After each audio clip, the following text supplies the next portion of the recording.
လာတော့သားကခဏောင်းမင်းရိတ်မှနွားကြောင်ရင်အိတ်လူတယောက်ကဆိုင်ကယ်ပြတ်တော့ခဏောင်းမင်းရိတ်ကိုတွန်းဝင်လာဆိုင်ကယ်ကိုပြင်တာပေါ့ဟိုနိုင်ဒီနိုင်ရပြီးထင်းလို့ချောင်းနဲ့နင်းပြီးတော့နှိုးတယ်ထုံထုံမနှိုးပြင်လိုက်နင်းလိုက်နှိုးလိုက်နိုင်ဝက်လောက်ကြတယ်တထုံနဲ့နင်းနေတယ်လာတော့သားအိတ်လို့မရ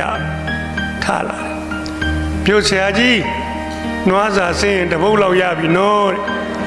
အညာမှာနွားစာဆင်းတာခြေထောက်နဲ့နင်းဆင်းရတယ်ဆိုင်ကယ်ပြတ်တဲ့ကောင်ဆက်မနှိုးရတော့ပါလာတော့သားကစပားတိုင်သွားပြီးတော့စပားရောက်နေတိုင်မှုကငွေရပြေစာမသူများ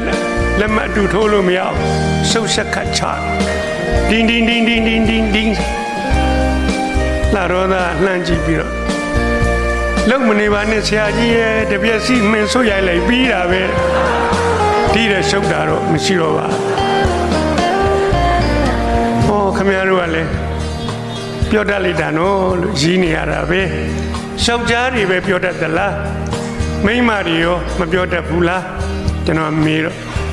လာတော့သားတယောက်ကပြောတတ်တယ်ပေါ့ဆရာကြီးဟာကျွန်တော်မိန်းမနဲ့ညံဖြစ်တော့ချိန်မောင်ပြောတာမင်းငါဘာကောင်မှတ်ငါတို့ယောက်ျားဆိုတာလေကားသုံးတစ်စင်လူပြိုဖြစ်တယ်ကွာလို့ပြောတာကျွန်တော်မိန်းမချက်ချင်းပြန်ပြောတယ်ရှင်ကမှလေကားသုံးတစ်စင်နေအောင်မယ်ကျမတစ်ထက်မှဆင်းစရာမလိုအိမ်ပရင်းမောက်ကိုဖွင့်ပြီးတော့လက်ရက်ခေါ်လိုက်ရင်အပြိုဖြစ်တယ်ဖြစ်နိုင်တာပဲသူကဆက်ပြောသေးတယ်ဆရာကြီး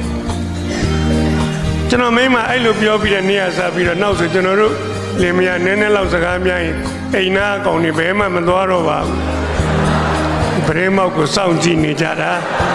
လက်ရခေါ်ရင်ပြည့်တယ်မှာ